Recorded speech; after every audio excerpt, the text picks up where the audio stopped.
शांति। आज 30 मार्च 2022 के बाबा के अनमोल मधुर महावाक्य सुनेंगे। और आज की मुरली में बाबा हम बच्चों को बेहद का वैराग्य दिलाते हैं। बाबा कहे तुम बच्चों को अपनी अवस्था ऐसी पक्की बनानी है जो अंत में एक बाप के सिवाय और किसी की याद न आए। साथ ही साथ बाबा कहे तुम बाबा के बने ही हो इस दुनिया से मर जाने के लिए, क्योंकि इस दुनिया के अंदर इस वक्त काम की आग चारों ओर लगी हुई है। और इसीलिए बाबा कहे हर आत्मा अपना ही सत्यानाश कर रही है। तो तुम बच्चों को फायर ब्रिगेड बन करके हर एक आत्मा को शीतलता का दान देना है। तो सुनते हैं बाबा के मधुर महावाक्य। ओम शांति। मीठे बच्चे, तुम बाप के बने हो इस दुनिया से मरने के लिए। ऐसी अवस्था पक्की करो जो अंत में बाप के सिवाय कोई भी याद न आए।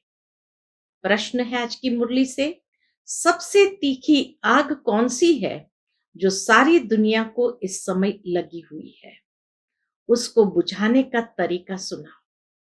उत्तर है, सारी दुनिया में इस समय काम की आग लगी हुई है। यह आग सबसे तीखी है। इस आग को बुझाने वाली रूहानी मिशन एक ही है। इसके लिए स्वयं को फायर ब्रिगेड बनाना है। सिवाय योग बल के यह आग बुझ नहीं सकती। काम विकार ही सबकी सत्यानाश करता है। इसलिए इस भूत को भगाने का पूरा पुरुषार्थ करो।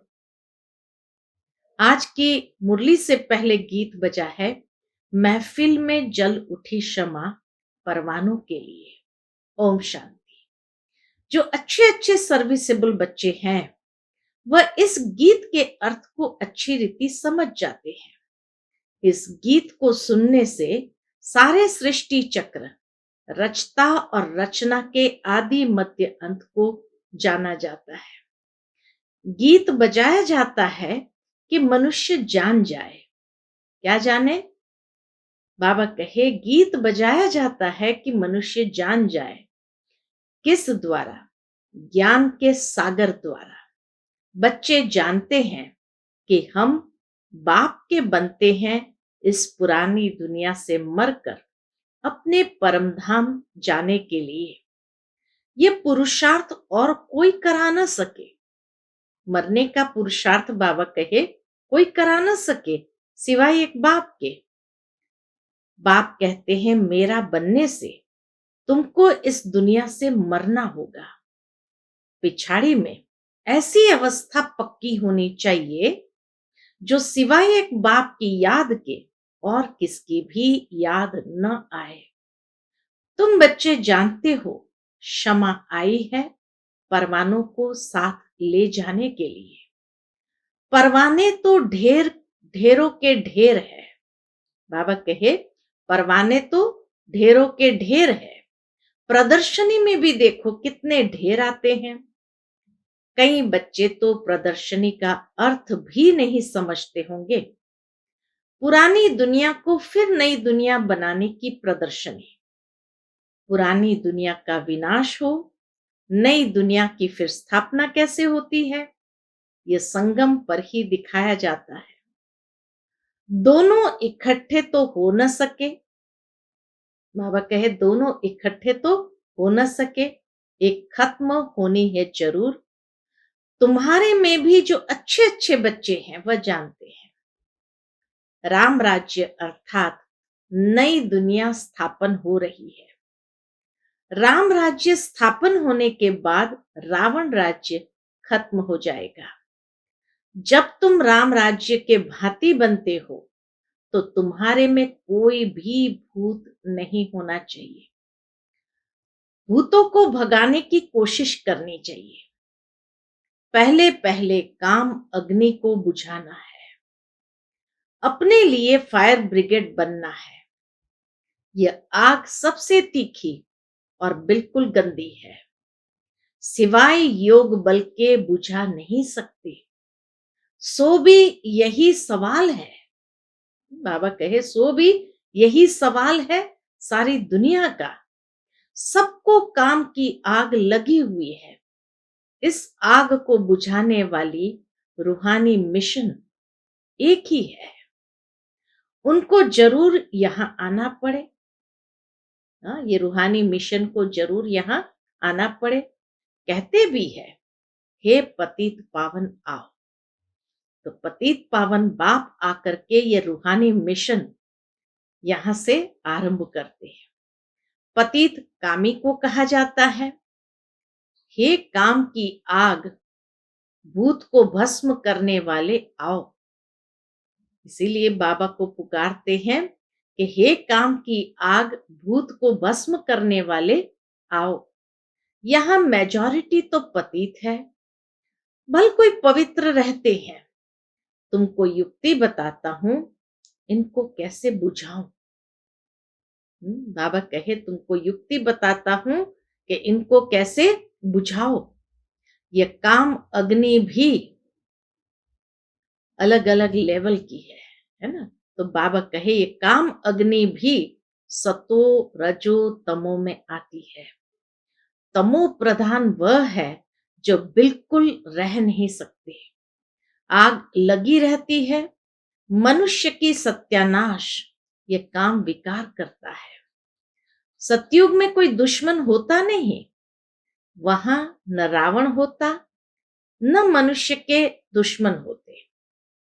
तुम समझाते हो भारत का सबसे बड़ा दुश्मन रावण है। भारत का सबसे बड़ा दुश्मन कौन है? रावण है। खेल ही सारा भारत पर बना हुआ है। सतयुग में राम राज्य, कलयुग में रावण राज्य। कार्टून में भी दिखाया है, वह भी मनुष्य, यह भी मनुष्य। देवताओं के आगे हाथ जोड़कर जाकर कहते हैं, आप सर्वगुण संपन्न हो, हम पापी दुखी है। यह भारत श्रेष्ठाचारी पावन था जरूर। बाबा कहे ये भारत श्रेष्ठाचारी पावन था जरूर। जहां देवी देवताएं राज्य करते थे, लक्ष्मी नारायण और राम सीता दोनों का राज्य था। है उन्हों का घराना, लक्ष्मी नारायण का घराना, राम सीता का घराना। प्रजा का चित्र तो नहीं बनाएंगे। अब बाप कितना सहज करके समझाते हैं। समझाकर फिर कहते हैं, क्या कहते हैं? बुद्धि में धारणा होती है ना। जैसे मेरी बुद्धि में धारणा है, झाड़ ड्रामा की नॉलेज हमारे पास है, इसलिए मुझे ज्ञान का सागर कहते हैं। सृष्टि के आदि मध्य अंत का ज्ञान मेरे पास है। मुझे पवित्रता का भी सागर कहते हैं। ज्ञान का सागर भी है, पवित्रता का सागर भी है। पतित पावन भी मुझे ही कहते हैं, जो आकर सारे भारत को क्या करते हैं? बाबा कहे जो आकर के सारे भारत को पावन बनाते हैं। यह है राजयोग और ज्ञान। बैरिस्ट्री पढ़ते हैं, उनको कहेंगे बैरिस्ट्री योग, क्योंकि उस पढ़ाई से ही बैरिस्टर बन जाते हैं। यह बाप कहते हैं तुम बच्चों को आकर राजयोग सिखाता हूं। राजाएं भी सब भगवान को याद करते हैं। भगवान से क्या मिलेगा? जरूर स्वर्ग का वर्षा मिलना चाहिए। भगवान से क्या मिलेगा? तो बाबा कहे जरूर स्वर्ग का वर्षा मिलना चाहिए। तुम सबसे पूछते हो कि परम पिता परमात्मा का परिचय है। वह बाप रचयिता है, तो जरूर स्वर्ग रचता होगा और स्वर्ग की राजाई देते हैं, जो हम बच्चों को मिली थी। 5000 साल पहले भी मिली थी, अब नहीं है, फिर ले रहे हैं। जैसे कल्प पहले भारतवासियों ने ली थी, अब फिर से भारतवासियों को लेने हैं। हाँ, फिर बाबा नारद का मिसाल बताते, तुम बच्चे भी पूछते हो चलेंगे वैकुंठ, भगवान से नई दुनिया का वर्षा लेंगे। जैसे वो स्वर्ग की एक सीट खाली में ये ड्रामा जब किया था तो नारद ने कहा कि भगवान ये सब दुखी है, उनको स्वर्ग में ले चलो। तो भगवान ने कहा अच्छा तुम लेके आओ। तो नारद जाता है एक एक के पास, पूछते हैं चलेंगे वैकुंठ? तो हर कोई कहता है कि नहीं ये काम पड़ा हुआ है, अभी कैसे वैकुंठ जाएंगे, अभी कैसे स्वर्ग जाएंगे।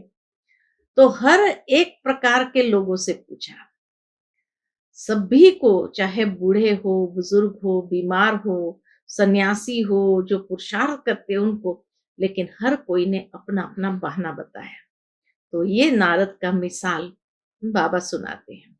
तो बाबा कहे तुम बच्चे भी पूछते हो चलेंगे वैकुंठ, भगवान से नई दुनिया का वर्षा लेंगे। भारत को ही वर्षा मिला था, अब नहीं है, और कोई को तो मिल न सके, क्योंकि भारत ही भगवान की जन्मभूमि है। तो चैरिटी बिगिंस एट होम, यहां वालों को ही देंगे। परंतु बहुत बच्चियां समझा नहीं सकती है, बहुत बच्चों को साक्षात्कार भी कराते हैं, दिखाते हैं तुम वैकुंठ के प्रिंस प्रिंसेस बनते हो। यह है ही मनुष्य से प्रिंस बनने की पाठशाला। प्रिंस बनना व राजा बनना एक ही बात है। यह साक्षात्कार होता है कि पुरुषार्थ कर ऐसा बनो, बाप की श्रीमत पर चल पुरुषार्थ करो। सिर्फ कृष्ण को देखा ये कोई बड़ी बात नहीं है। साक्षात्कार में सिर्फ अगर कृष्ण को देखा तो कोई बड़ी बात नहीं है। बाबा कहे जब साक्षात्कार होता है कि पुरुषार्थ कर ऐसा बनो, बाप की श्रीमत पर चल पुरुषार्थ करो। सिर्फ कृष्ण को देखा ये कोई बड़ी बात नहीं है। ऐसे तो आगे बहुत देखते थे, फिर चले गए। साक्षात्कार हुआ, फिर पढ़ते नहीं है, ऐसा बनते नहीं है। इतना पुरुषार्थ नहीं करते। क्यों? क्योंकि भूतों का वार है, दे अभिमान का कड़ा भूत है। बुद्धि में रहना चाहिए कि खेल पूरा होता है। बाबा कहे बुद्धि में ही रहना चाहिए कि खेल पूरा होता है। हमने 84 जन्मों का पाठ पूरा किया, अब हम ये पुराना चोला छोड़ता हूं। यह भी सिर्फ याद पड़ जाए तो अहो भाग्य, खुशी का पारा चढ़ा रहे। अब हम जाते हैं वापस मुक्ति धाम में, ये किसकी भी बुद्धि में नहीं बैठ सकता। हम जाते हैं मुक्ति धाम, बाबा कहे किसकी भी बुद्धि में नहीं बैठ सकता। बल सन्यासी है, वह कहते हैं हम शरीर छोड़ ब्रह्म में लीन हो जाएंगे। परंतु तत्व को याद करने से विकर्म विनाश नहीं होंगे। तो जा कैसे सकते हैं? जब तक विकर्म विनाश नहीं होते हैं, मुक्ति धाम जा कैसे सकते हैं? ले जाने वाला है ही एक राम, सभी बच्चों को ले जाएगा। आपे ही तो कोई जा नहीं सकता। पुरुषार्थ करते हैं क्योंकि इस दुनिया में रहना अच्छा नहीं लगता।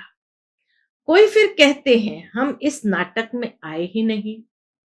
अनेक मत मतांतर है। बाबा कहे अनेक मत मतांतर है। गुरु गोसाई आदि करोड़ों की अंदाज में है, सबकी अपनी अपनी मत है। भल कहते हैं आपका ज्ञान बहुत अच्छा है, बाहर गए और खलास। बाबा कहे सामने सामने कहेंगे आपका ज्ञान बहुत अच्छा है, लेकिन बाहर गए और खलास। आते तो बहुत है, परंतु उनकी तकदीर में नहीं है। इतना मर्तबा छोड़कर आवे ये नहीं हो सकता है। दुनिया में इतना मर्तबा मिला हुआ है, इतना उनको मान शान मिला है, ये सब छोड़ करके आए, ये हो नहीं सकता है। इसीलिए गरीब ही उठाते हैं। यहां तो आकर बच्चा बनना पड़े, कोई सन्यासी गुरु इतने सब फॉलोअर्स को छोड़कर आवे, बड़ा मुश्किल है। बाबा के उनके लिए बड़ा मुश्किल है।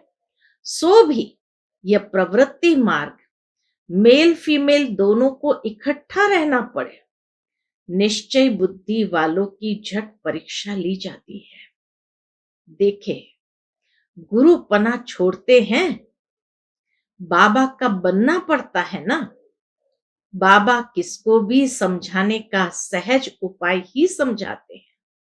सिर्फ पूछना है, परम पिता परमात्मा से तुम्हारा क्या संबंध है। वह जरूर मुक्ति जीवन मुक्ति देंगे। मनुष्य मनुष्य को दे न सके।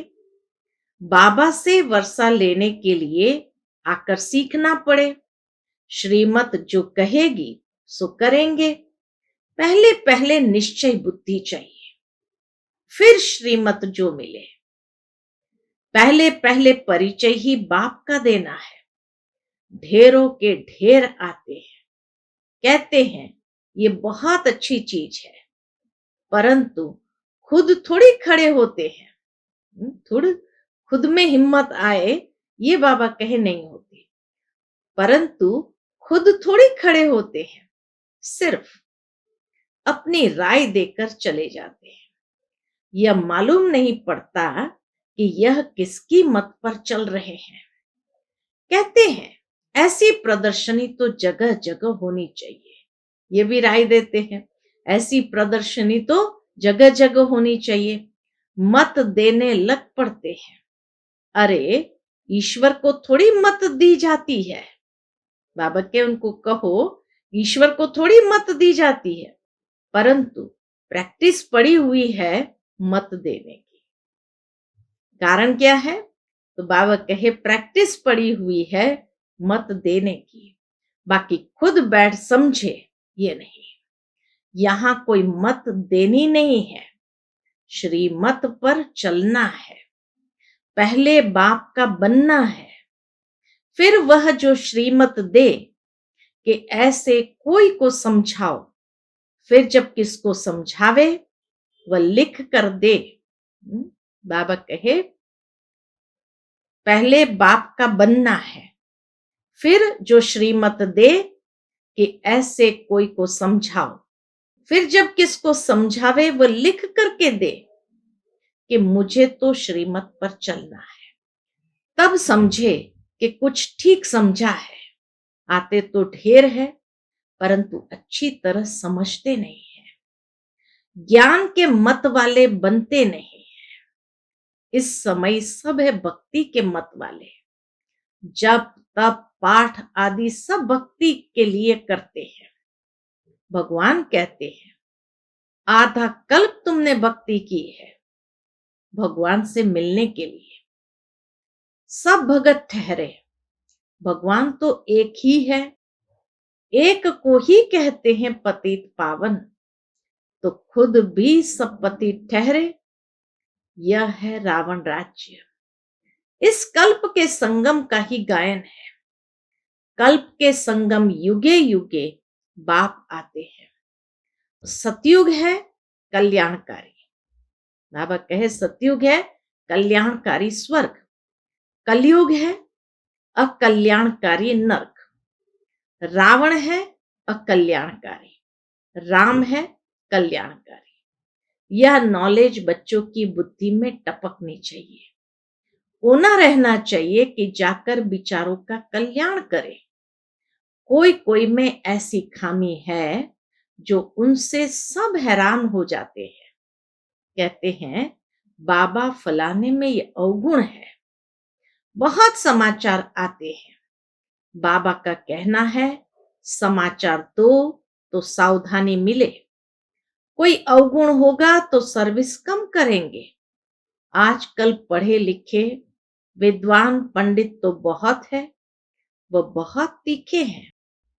कच्चे बच्चों का तो माथा ही खराब कर दे, इसलिए तीखे तीखे बच्चों को बुलाते हैं। समझते हैं यह हमारे से होशियार है। प्रदर्शनी से भी बाबा समाचार मंगाते रहते हैं। प्रदर्शनी जहां भी होती है तो बाबा समाचार मंगाते रहते हैं। कौन कौन अच्छी सर्विस करते हैं, इसमें बड़े होशियार चाहिए। कोई बोले, तुम शास्त्र आदि पढ़ते हो? बोलो, यह तो हम जानते हैं, ये वेद शास्त्र जन्म जन्मांतर सब पढ़ते आए हैं। अभी हमको बाबा का डायरेक्शन है कि कुछ नहीं पढ़ो, मैं जो सुनाऊं वह सुनो, मेरी मत पर चलो, मुझे याद करो तो विकर्म विनाश होंगे।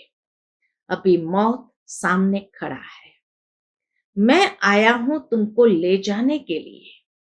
मैं तुम्हारा बाप, तुमको जीवन मुक्ति दूंगा।